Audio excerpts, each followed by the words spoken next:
अभी सब जगह छाए हुए हैं भगवान राम टेके, सीबीआई ऑफिसर भगवान राम टेके से मैं मिलने आई हूँ। ऑफ कोर्स अंकित सिवाच जी से मिलने आई हूँ मैं आज, और बहुत स्वागत है आपका फ्री प्रेस जर्नल में। और बहुत अच्छा लगा है आपसे मिलके, क्योंकि कुल का जो किरदार है आपका बहुत ही बढ़िया और बहुत ही शानदार है। तो first of all congratulations and please tell us about that wonderful experience.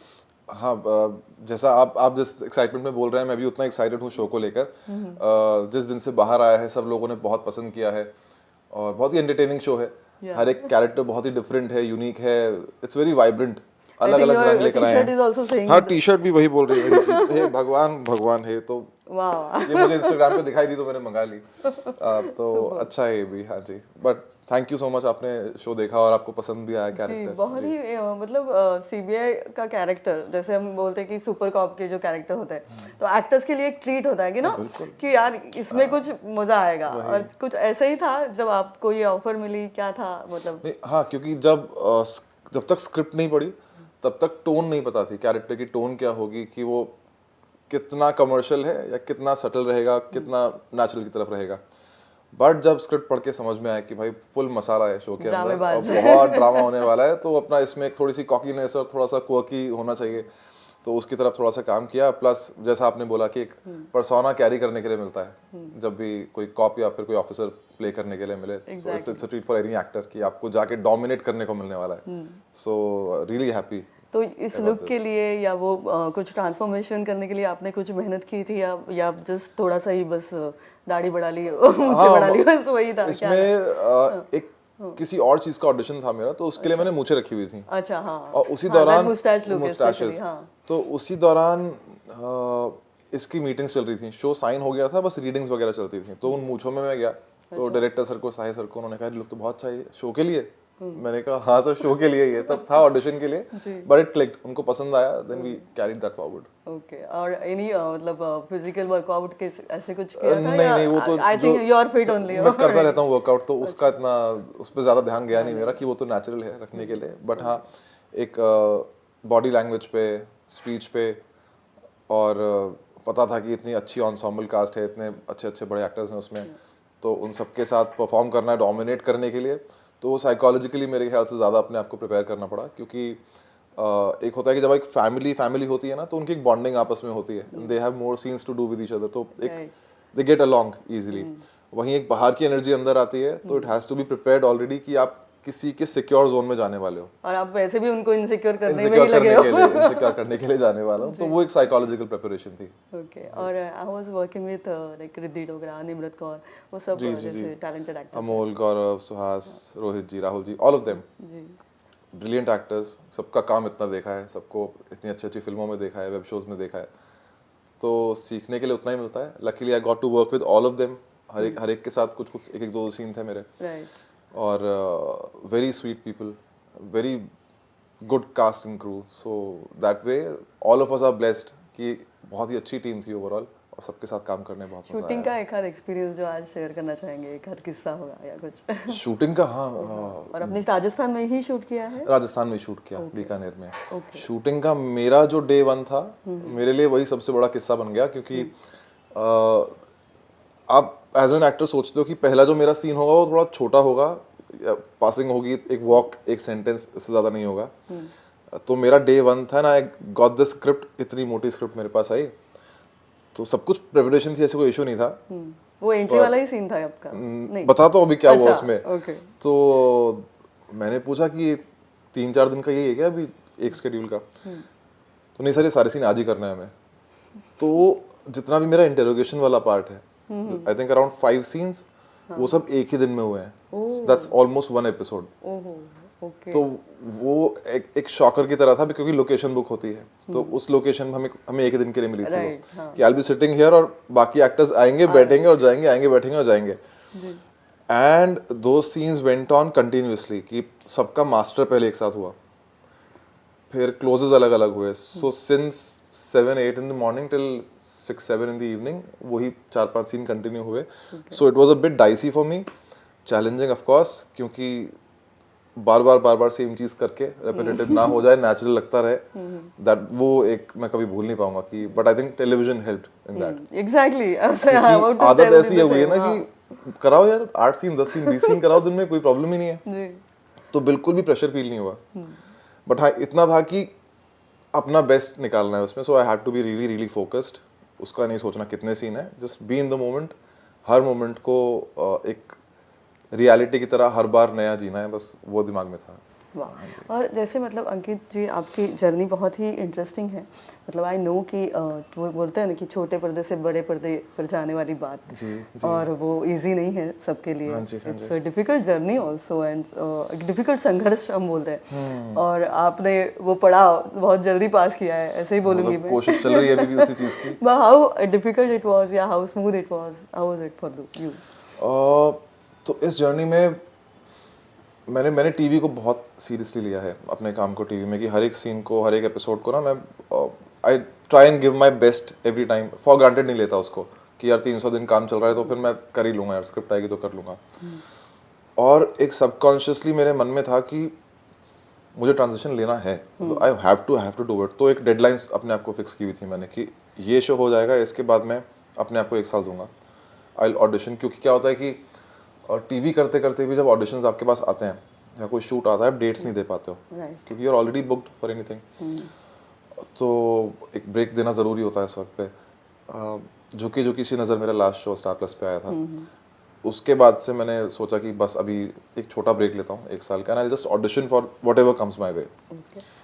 तो वही ऑडिशनिंग प्रोसेस में थोड़ा सा कहीं कहीं स्टीरियोटाइप को फेस करना पड़ता है कि टीवी से है तो एक सोचते हैं लोग कि वो पता नहीं कैरेक्टर पकड़ पाएगा नहीं पकड़ पाएगा, आदत हो गई है हीरो प्ले करने की, वो सब चीज़ें। तो I worked hard on it. ऐसे नहीं बोलूँगा कि I just got lucky, I worked really hard on it playing the characters, और वो मोल्ड ब्रेक करके रखना और अपने आप को बचा कर रखना एज एन एक्टर, कि मैं खुद को भी और तरीक़ों से देख पाऊँ।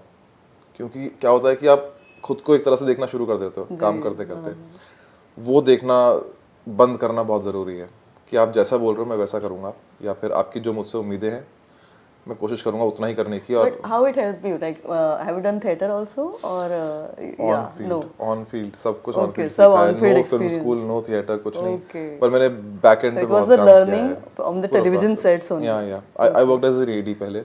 अच्छा। मैं 1 साल तक एडी था, तो वहीं से मेरी शुरुआत हुई थी 2014 में। फिर मैंने कास्टिंग बिग जर्नी। हाँ जी, फिर कास्टिंग की मैंने 1 साल तक, प्रोडक्शन भी किया। अच्छा। तो सेट का माहौल, मतलब और एक सेक्शंस एक सेगमेंट्स आप लर्न करते गए और फिर आगे एक्टिंग में आए। क्या बात है। मुझे सेट पे रहने में मजा आता है, मतलब प्री डिसाइडेड था कि जब मैं पहली बार सेट पे गया ना, एक आवाज आ जाती है अंदर से कि यार मैं कुछ भी काम करूंगा सेट पे, तो वो पता था। और आप मीरठ से हैं जी, तो ये मीरठ के अंकित सिवाच ने कब ये सपना देखा था कि वो एक्टर बनेगा, क्या था? हाँ, सपना शायद था बचपन से। मीरठ से मुंबई कब आया? मुंबई में आया एक काफी लंबी जर्नी जीने के बाद आया। सपना बचपन से ही था? शायद था। अभी सोचता हूँ ना तो लगता है कि छोटे छोटे साइंस आते हैं, तब तो नहीं ध्यान देता कोई उन चीज़ों पे। अभी मैं पीछे जाता हूँ तो लगता है बचपन से ही था, क्योंकि वो या तो आप छुपा लेते हो, दबा लेते हो, या शर्म खा लेते हो थोड़ी सी कि नहीं यार किसी को पता नहीं चलना चाहिए क्या करना चाहता हूँ। एयरफोर्स में जाने का बहुत मन था, पर शायद वो भी इसलिए था कि उसमें भी मुझे हीरोइक दिखना था, शायद वो मन इसलिए था। और वो समझ में आ गया था कि नहीं, जिस किस्म की मेहनत वहाँ जाने के लिए चाहिए वो मैं नहीं कर पा रहा हूँ, मेरी मैथ्स फिजिक्स उतनी स्ट्रांग नहीं है। तो वो भी 10th 11th क्लास तक मैंने पीछे कर दिया था सपना अपना कि यार नहीं। बट 12th क्लास तक शायद मैं समझ गया था कि एक डायरेक्शन पकड़नी है ये वाली, बिना किसी को बताए, क्योंकि सब लोग आसपास कोई था नहीं जो इस तरह सोचता था या क्रिएटिव फील्ड में आना चाहता था, या जो आर्टिस्टिक भी था। मेरी ग्रुप में, दोस्तों में, घर पे वही डॉक्टर्स और आर्मी, ये सारी चीज़ें, यही उम्मीद की जाती है कि इतना आप कर सकते हो, किसान फैमिली है। अच्छा। तो वहाँ से फिर मैं दिल्ली गया, DU से पढ़ाई की, फिर MBA एमिटी से किया, उसके बाद मैं बॉम्बे आया। क्या बात है। और फिर वो जर्नी फिर तो उसके बाद बॉम्बे अपना दिखाता है, फिर नो गोइंग बैक। यहाँ के जॉब की मैंने 1 साल, क्योंकि जो पढ़ाई की थी उसको यूटिलाइज करना भी ज़रूरी है। एक प्रेशर भी था कि यार एमबीए में अच्छा खासा पैसा खर्च होता है कि वो रिकवर करना है, मन में था कि रिकवर करना है, कैसे करूं, और यह सर्वाइव भी करना है, और अब मैं घर से नहीं मांग सकता पैसे यहाँ आने के बाद। So I started working in corporate, और साथ साथ ऑडिशंस देने शुरू किए और बॉम्बे को समझना शुरू किया कि यहाँ पे कैसे रुकना होता है। रियली एक्साइटिंग एंड इंटरेस्टिंग या जर्नी। एक दिन नहीं बैठा मैं, एक भी दिन नहीं बैठा मेनी लगातार। Layers to it. और घर वालों का सपोर्ट कैसे था? घर वालों को एक साल तक नहीं पता था। अच्छा। बॉम्बे आने के बाद they knew that I was in Pune. मैंने उनको बोला था, बॉम्बे सुनते ही कान खड़े होते हैं लोगों के कि कुछ तो करने गया है, जॉब तो नहीं करने गया। तो मैंने बोला पुणे में मैं I work there and I have to be here for a year. तो वो मान गए स्कीम मेरी। तो मैंने बहुत कोशिश की कि वहाँ यहाँ पे ना आए चेक करने, कभी मम्मी पापा घूमने आ जाएं, तो मैं टालता रहता था। But a year later it was getting very hectic for me. 24 घंटे ऑलमोस्ट जागना होता था, नाइट शिफ्ट थी मेरी, और वो करके फिर दिन में ऑडिशंस, वर्कआउट्स, लोगों से मिलना, समझना, वही जो रेगुलर डेली बॉम्बे जो फाइट होती है। फिर मैंने उनको बता दिया कि मैं बॉम्बे रहता हूँ, मुझे एक्टिंग करनी है और अब मुझसे हो नहीं रहा है, अब मैं आपको सच बता रहा हूँ, थोड़ा हेल्प कर दो यार। सो फाइनेंशियली, मॉरली, इमोशनली, हर तरीके से फिर सपोर्ट एक साल उन्होंने मुझे दिया कि तू 1 साल ले, 2 साल ले, आराम से कर। बट वापस आते ही फिर मैं I started as an AD. मतलब ऐसा नहीं कि बैठ के वेट करूँगा काम के लिए, ये मेरा मानना है कि काम की तरफ आपको जाना पड़ता है, बैठ के काम नहीं आता। तो कुछ ना कुछ काम करते रहो। आपका ऐसे मोटिवेशन मंत्र क्या है? कि नहीं पता मुझे, तो मुझे आदत है बस काम करते रहने की, मुझे आदत है। और कीप स्विमिंग वैसे हाँ जी, तो बचपन से है वो कि मैं एक्टिव रहता था 24 घंटे। अभी मैं याद करूँगा ना तो 5-6 बजे उठ के ट्यूशन जाना, स्कूल में भी सारी कल्चरल एक्टिविटीज, स्पोर्ट्स, जो है सबसे पहले हाथ उठाना है कि मैं करूँगा। अच्छा। और वापस से फिर पूरा दिन पढ़ाई करके फिर शाम को खेलने चले जाना। तो मैं बैठना मुझे नहीं आता था पहले से ही।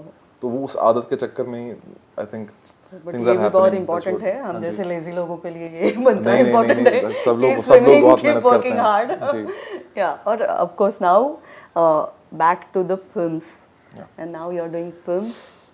तो प्लीज उसके बारे में बताओ। आपकी फिल्म कहीं न्यूयॉर्क फिल्म फेस्टिवल जा रही है ऐसे हमने सुना है, तो प्लीज ये बताओ। और congratulations for that. Thank you. Please बताइए उसके बारे में। एक फिल्म की है मैंने, मैडम ड्राइवर। इट्स अ फीचरेट, 1 घंटे 5 मिनट के अराउंड की फिल्म है वो। और उसकी एक स्क्रीनिंग मुंबई में हुई थी, सिनेपोलिस में, एक कलकत्ता में हुई थी। Good response. और थैंकफुली फिल्म अभी न्यूयॉर्क फिल्म फेस्टिवल में सिलेक्ट हुई है। सो चलने वाली है। तो ये फर्स्ट मतलब वर्ल्ड प्रीमियर है जो न्यूयॉर्क फिल्म फेस्टिवल में ही होगा। जी, वहीं पर ही होगा वो। And who is the director? The director is Indrajeet Natoji, and we have shot this film completely on iPhone.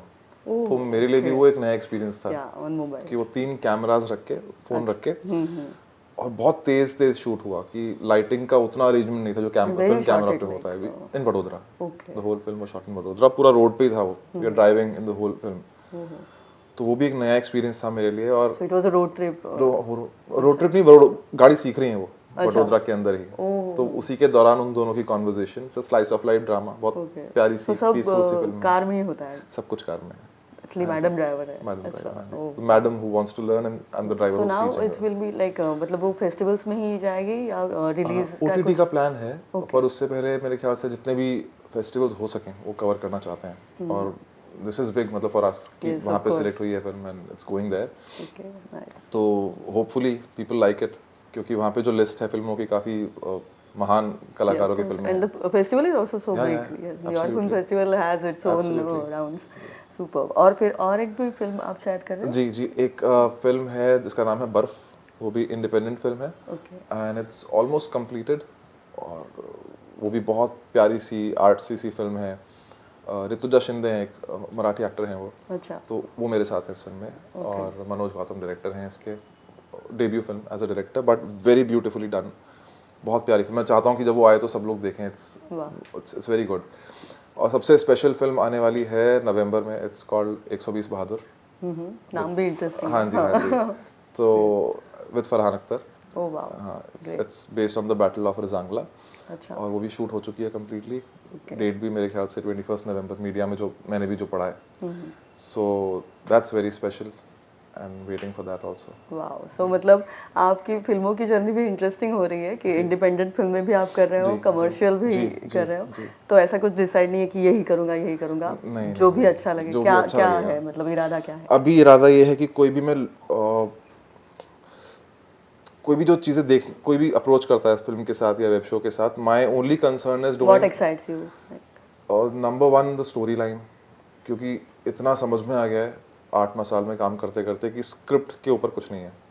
अगर स्क्रिप्ट अच्छी है ना तो बाकी सब चीज़ें हैंडल हो जाती हैं। मतलब even if the production is low, even if the camera you're using is not that great, even if the performances are weak, अगर स्टोरी अच्छी है तो आप निकल जाता है वो देखते देखते।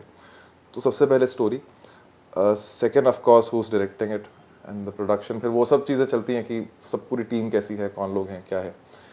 तो मैं सबसे पहले स्टोरी देखता हूँ, क्योंकि इंडिपेंडेंटली काम कर रहा हूँ इंडिपेंडेंट लोगों के साथ, so I know the fight to make a film. तो मैं कभी उस बेसिस पे जज नहीं करता हूँ कि यार कितना पैसा है आपके पास या कहाँ रिलीज करने वाले, वो सब बात की बातें हैं। फिल्म अगर इंटेंट अच्छा है सामने वालों का, they want to make a good film with good people around, so that excites me a lot.